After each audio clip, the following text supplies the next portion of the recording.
Entrepreneurship is combining a passion with the tenacity to problem solve and the fearlessness to fail.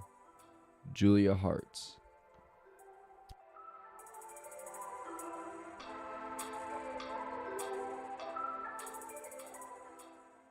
Welcome to the Applied Awareness Podcast, where you join me, Adam French, on my journey of expanding my awareness of self and the world around me.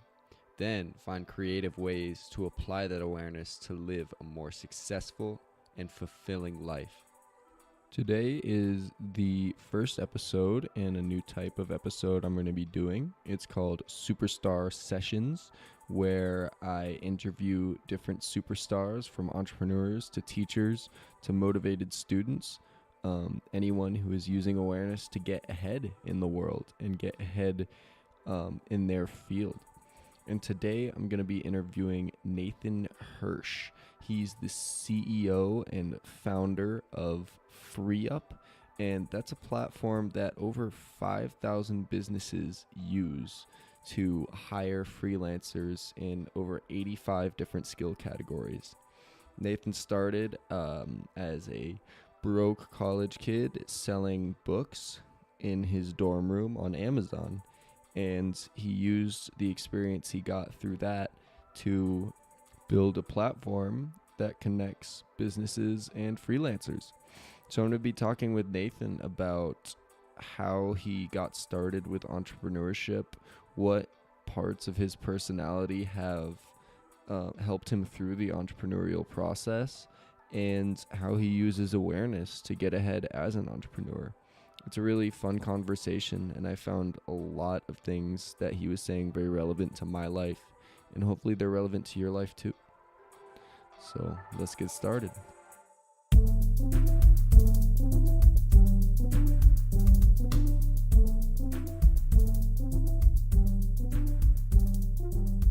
All right. Hey everybody, I'm here with Nathan Hirsch, serial entrepreneur and founder of Freeeup, and that's a platform for connecting businesses and freelancers in more than 85 skill areas. And Nathan, I want to hear about how you started being an entrepreneur. What was the first moment when you were like, hey, entrepreneurship is the right thing for me? Hey, Adam. First of all, thanks for having me. So, my parents were both teachers growing up, and I had the mentality that I would go to college, maybe get an internship, get a job right after, work for 40 years, and retire. And my parents really prepared and set me up for that. During the summers when my friends were outside playing, I was working 40-hour-a-week jobs. I was applying and doing interviews, and I got some awesome jobs and internships at Aaron's Corporation and Firestone. And while I was inside, I learned so much about managing people and customer service and sales. But I also realized how much I just hated working for other people. I would be Yeah. watching the clock every single day. I couldn't wait to leave. And when I got to college, I kind of looked at it as a ticking clock that I had 4 years to figure it out before I graduated, and I was going to have to get a real job. So I would say during those summer internships is when I really realized that me working for other people was not going to work.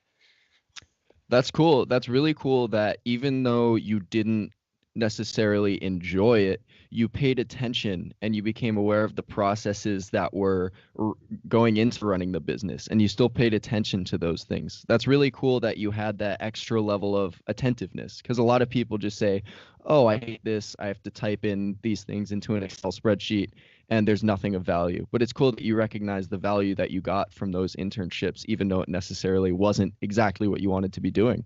Yeah, and I joke around with my business partner Connor that our customer service, our sales, our managing developers, it all comes from how Firestone does it and how Aaron's did it, only because that's my only real world experience. I've never had a real job after college. So as an entrepreneur, a lot of times you're basing it on what you learn and what you experience. And I was fortunate enough to learn some amazing skills at a young age. That's awesome. So I read a little bit about your story, and you started in college selling books where it seems like you were overwhelmed. Kind of, how did you get to that? Like, what mistakes did you make to get to that point? Or did you overcome the point where everything was kind of coming at you at once? Yeah, so I started off by selling books and buying them, and I mean that was overwhelming in the sense that I just had all this inventory I had to store in my dorm room, and I actually got a cease and desist letter from my college to knock it off. So I was kind of doing that under the radar for a little bit, but books really led me to Amazon, and that's when I found the baby industry through trial and error, and that business took off. I did about $1 million in the first year, and I remember meeting with an accountant. I had to pay taxes for the first time, which I'd never done before. And one of the first questions he asked me was, "When are you going to hire your first person?" And I kind of shrugged him off. Why would I do that? I mean, it's money coming out of my pocket. I love this. I can do it 7 days a week. I don't want to train someone else. No one can do it as well as I can. They're going to steal my business, my ideas, all the classic stuff that entrepreneurs say about hiring. And he just laughed in my face. And he pretty much said, "You're going to figure out this lesson on your own." And I kind of left that meeting in the "I'll show him" type of attitude.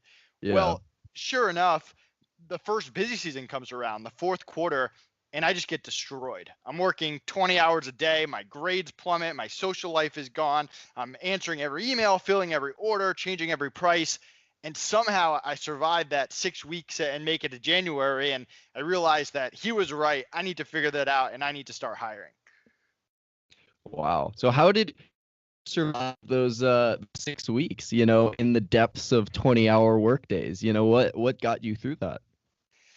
Yeah, it's a great question. I mean, I've always had that work ethic. I mean, whatever needs to be done, you just do it. And I think it came from my grandfather, who was a really hard worker. He worked for 40 years, and even around the house, he was always doing chores and projects, and he didn't have a lot of money to hire a plumber. So if the toilet broke, you fix it. There's no other option, and you keep working on it until you figure it out and it's fixed. And I kind of took that same mentality. I had started this business. It was my baby. It was my ticket out of the real world, and I wasn't gonna do anything to let that go away. So I just stuck with it. I drank a lot of coffee and Red Bull and worked until stuff was done. Wow, that's really impressive. So when you made your first hire, what went into that decision? What factors came into your mind, and how did you think about making that first hire? So I don't recommend doing this, but my first hire, I mean, I didn't know anything about hiring. I went on Facebook and I posted, "Hey, I'm looking to hire." And I got a message from this kid in my business law class, Connor, and he said, "Hey, I'm looking for a job. And are you hiring? I don't know what you're doing, but I need a job." And so I didn't really interview him and I hired him. And he ended up being one of my best hires. He's my business partner now on both companies. He's worked with me for 8 years, and I mean that could not have worked out any better. He was hardworking from the beginning. He was caring. He wanted to learn. He had ideas he brought to the table, so that worked out great. And almost off of that, I thought hiring was just that easy. You post a job, you hire the first person, you don't interview them, and boy, did that blow up in my face afterwards. But I mean. With that, I definitely got lucky, and I know how hard it is to find a business partner. So there's definitely some luck involved there.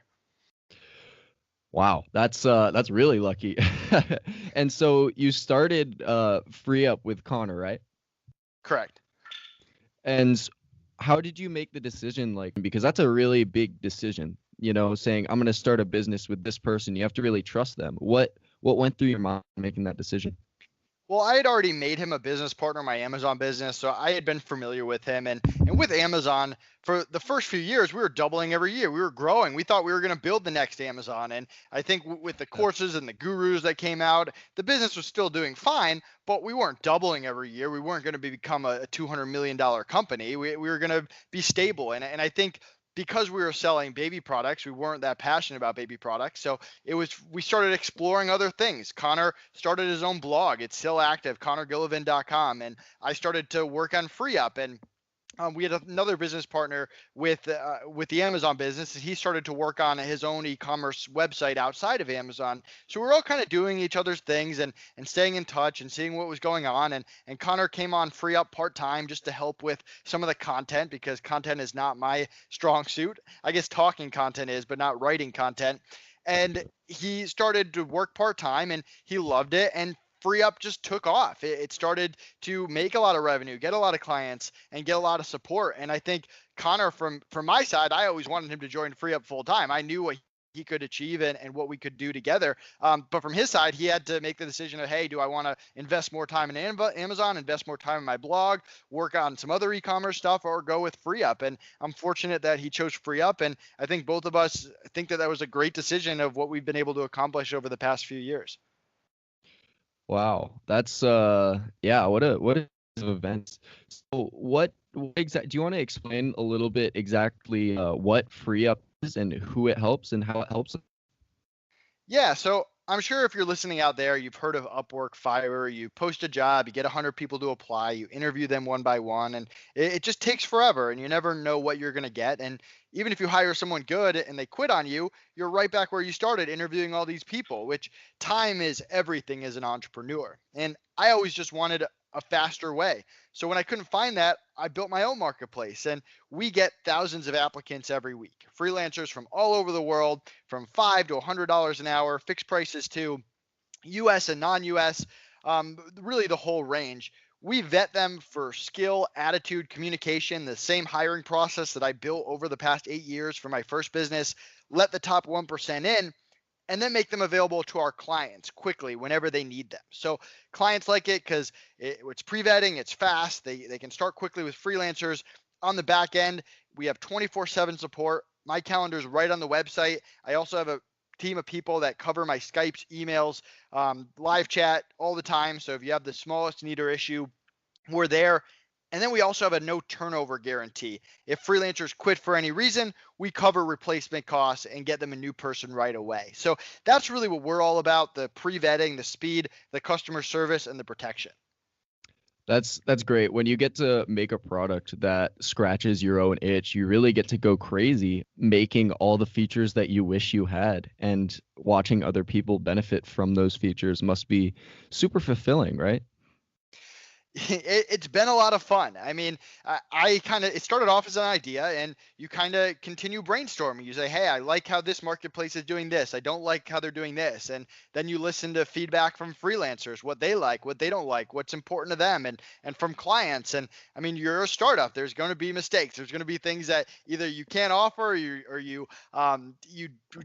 think you think that the clients want something, but they don't. So you're constantly just listening to feedback. And what's cool about being a CEO and having control over a business is you get to implement those changes. It doesn't necessarily mean you can implement everything instantly, but we're constantly looking for feedback. We're constantly looking for ways to make it better and better over time.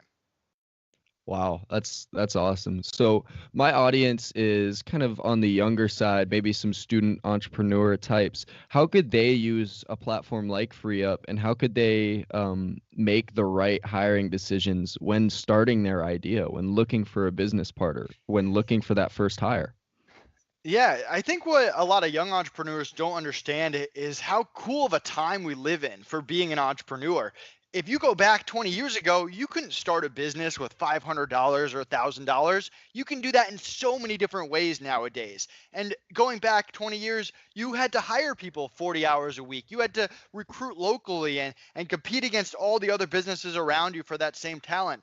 Now you can get a VA in the Philippines for $5 to $10 an hour. You can hire a graphic designer that lives across the US for a one-time project. You can get access to talent from all over at all different price points for as many or as few hours as you need. So if you don't need a lot of money to start a business and you have a lot of flexibility when hiring and getting talent for that business, it just opens up a lot of opportunities. And it's up to you to experiment and figure out what works and what doesn't, and take advantage of the opportunities that your parents and your grandparents didn't have. Yeah, that's awesome. It is really easy. And even in starting this podcast, I was like, oh, there's probably a lot of barriers to entry, and there weren't. It was like pay $5 for this hosting service and throw some stuff out there, and it's really a lot easier than a lot of people realize. Um, so I wanna kind of get into your own inner workings and what drives you. So a lot of people say that some don't have the right personality type for entrepreneurship. So how does your personality contribute to your entrepreneurial success? Yeah, it's a good question. I mean, I'm very I think of life almost as a checklist. Maybe that's good, maybe that's bad, but I'm always just trying to get stuff done. I mean, even on the weekends, we were going shopping, my girlfriend and I, for our friends and our family for gifts, and it was one big checklist. And hey, we want to explore the world. Let's come up with a list of and places we want to see, and let's just go out and do it. There's no excuses. There's no, hey, like, why we can't do this. It's, let's figure out a way to get it done. And business is no different. It's my personality. If I have ideas, or I'm getting feedback, or we have stuff that needs to get done, it gets put on the list, and I wake up in the morning and I start chipping away at stuff on the list until I have no more hours left to work that day. And I think that's something that has contributed very positively long term to growing and scaling a business. The other side of it is just the sales and customer service. It really doesn't take that much to have great customer service and great sales. And a lot of people mess this up. I mean, I take the approach where I'm honest. I tell people what we can offer, what the risks are, what the rewards are, and let people make decisions for themselves. I don't go in saying you need to hire this person, or if you hire this person, you're going to grow your business. It's, hey, this is what's worked for me. This is what I can offer.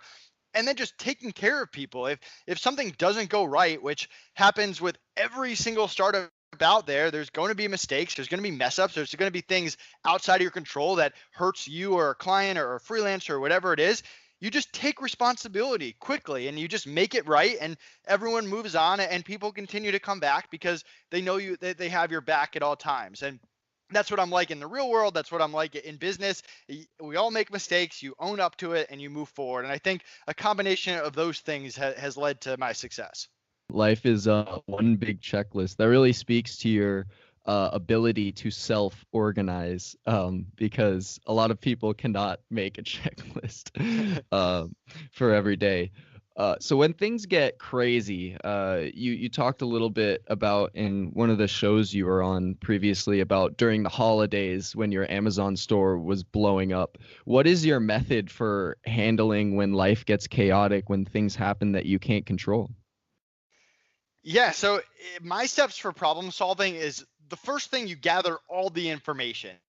It's very hard to solve a problem if you don't have all the facts. And I think a lot of people, they dive into it without getting all the information. And this is something, I just hired 8 new virtual assistants for me. And the first thing I teach them is to get all the information. If a problem comes up and I'm on a podcast and I'm talking to you and they don't know what to do, step one, just get all the information, ask questions, do the research, figure out, hey, this client's been working with this freelancer for how long? What is all the information that we need to solve it? Step two, you look at your resources. Hey, we're in the middle of busy season. We've got 4 people. One of them just went to sleep. So we got 2 people on for the next 12 hours. What do we need to get done? What do we have to offer? We have X amount of money in the bank account. We have these software programs that can help us. Whatever it is, you're just looking at your resources. Step 3, you're coming up with different options. Hey, how can we divide this up? What can I put people on? What are people's strengths and weaknesses? And you come up with a plan. 4 is you focus on executing that plan. You don't second guess yourself. You go all in and you work to get everything done. And step 5, you put things in place to prevent those things from happening again, or to make it easier next time they come in. And I think a lot of people mess up on that step. They go through something that's crazy and they don't make it better. And next time it's just as crazy, or the same issue pops up because they didn't put something in place to prevent that.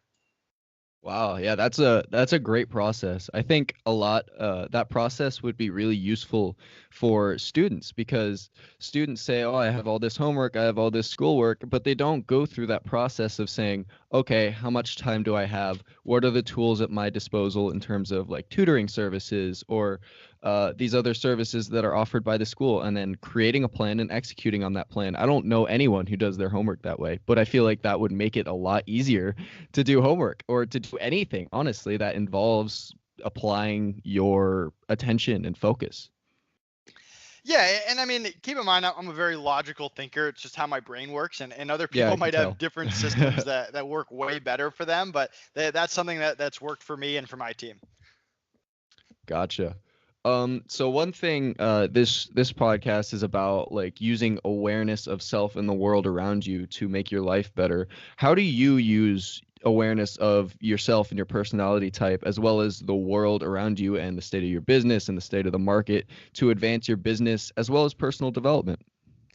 Yeah, so growing up, I mentioned my parents were both teachers, so we weren't broke, but we weren't top of the class in terms of making money. And my dad was a teacher in the town over from me, Longmeadow, and I went to school in East Longmeadow. So East Longmeadow was a lot of middle class. Longmeadow, everyone's parents was a doctor, lawyer, dentist, big business owner, right? So as a kid, I went to school with people that had a lot more than me, and I think growing Mm. up that as a kid that leaves something to be desired, right? You always want more. You want that PS3. You want the other video games and the nice cars and all that. And I think growing up, I had that mentality that hey, make more money and get to that point so you can kind of look back and be like, hey, I made it to where everyone else around you was.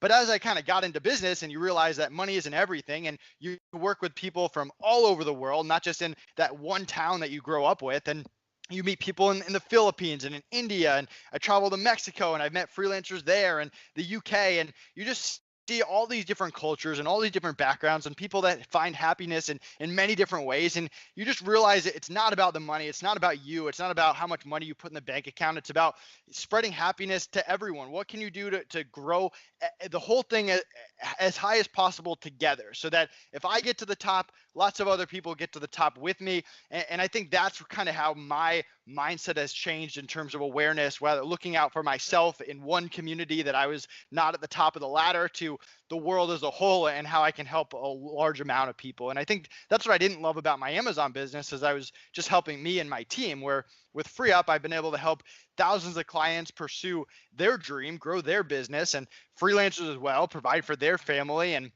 help them grow their freelance business and go on podcasts and hopefully inspire someone else to start a business and change their life. And for me, that's kind of how my mindset has changed over the past few years. Does that, or not over the past 10 years? Does that make sense? Yeah, that definitely makes sense. And I've kind of struggled with the same thing myself because I have this drive to make other people happy and fulfill other people's dreams, but you have to, I mean, to me, in this society we live in, you have to make money and have some sort of influence first. So for me, it's always been a balance between, hey, how do I get this money in my bank account so I can then invest those resources into my efforts to help other people, and how do I help other people and use that assistance to make money. And it's always a balance between those two things for me, and you kind of spelled that out really well in your answer. And that's a great point. I mean, you shouldn't lose sight on that. It's very hard to help other people if you don't help yourself first. And you can't make as big of a difference if you don't get somewhere higher up first. So I think some Yeah. people do miss out on that. Just don't become so secluded that it's just you getting the top without other people. Mm. Yeah, that's a great point. So, to kind of wrap up here, what advice do you have for a broke young college kid like me looking for income on the side, trying to build myself up first before I can really spread positivity on a bigger scale to the world? What advice do you have for people like that who want to make a difference but also don't necessarily have the influence and financial ability? Yeah, I mean, there's no quick scheme to the top, right? There's no Mm. one person you follow and you do their 5-step plan and all of a sudden you're a millionaire. That doesn't happen. We live in an area in an age where things are constantly changing. New opportunities are coming up at all times, and in my mind, the only way to go about it is to do trial and error and try different things. And if you had told me 10 years ago I'd be selling baby products on Amazon, and I wouldn't have believed you. And if you told me 5 years ago I'd be running a freelancer marketplace, I wouldn't have believed you. And that stuff didn't come because I woke up one day at the age of 20 and said, this is what I'm going to do with the rest of my life. It came because I kept trying new things and reading the market and see what was working and what didn't, and adjusting, and didn't give up. So I would encourage you guys to experiment, try new things, and continue to read the market. And it's going to take you in some pretty awesome places. There's going to be ups, there's going to be downs, but if you stick with it, there's no reason you can't be very successful. Yeah, that's great advice. And that's something I've heard quite a bit, like, hey, you're 20, go do whatever you want. So that's what I'm trying to do. And I really appreciate having you on the show. And I think you delivered a lot of valuable stuff in terms of your story and how people can take inspiration from that to do their own thing.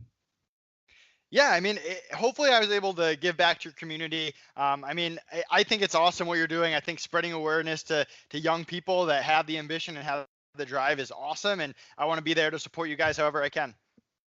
I appreciate that, Nathan. Have a wonderful day. You too. That wraps it up for this episode of the Applied Awareness Podcast. I hope you're leaving more aware than when the episode started. You could check out Nathan's company, Freeeup. That's with 3 E's, freeup.com. I'll leave a link in the show notes for you. For more tasty awareness treats, please check out the podcast on Twitter at Applied Podcast. We also have a Facebook page at facebook.com/Applied Awareness Pod. And if you enjoy the show or you have some feedback for me, please review and rate it wherever you are listening to it right now. It really helps me out, guys. That would be awesome. I'll leave a link in the show notes. Please rate and review and subscribe if you like it. I appreciate you. The next episode is going to be really special for me and hopefully for you as well. I'm going to be interviewing the OG Community Garden Mafia Don and my father, Jim French. He worked for the National Institute of Health and is now in semi-retirement. He has a lot of different community garden projects around the Salt Lake Valley. He has a lot of wisdom to share on how to use plants in your day-to-day life as tools and to replace the things you buy with plant-based solutions. He's made sponges, shampoos, and you can find them around my house in Salt Lake City. So Jim is what many call an elder in the permaculture and community gardening space in Salt Lake. So he's going to have a lot of wisdom to share, and there's going to be a lot of fun conversation about community agriculture and why it's awesome and how you can do it and how you can get started. So I really encourage you to check that out. It's going to be a very special episode. Lots of good information, and y'all get to meet my dad. So that's cool. All right. I'll see y'all next time.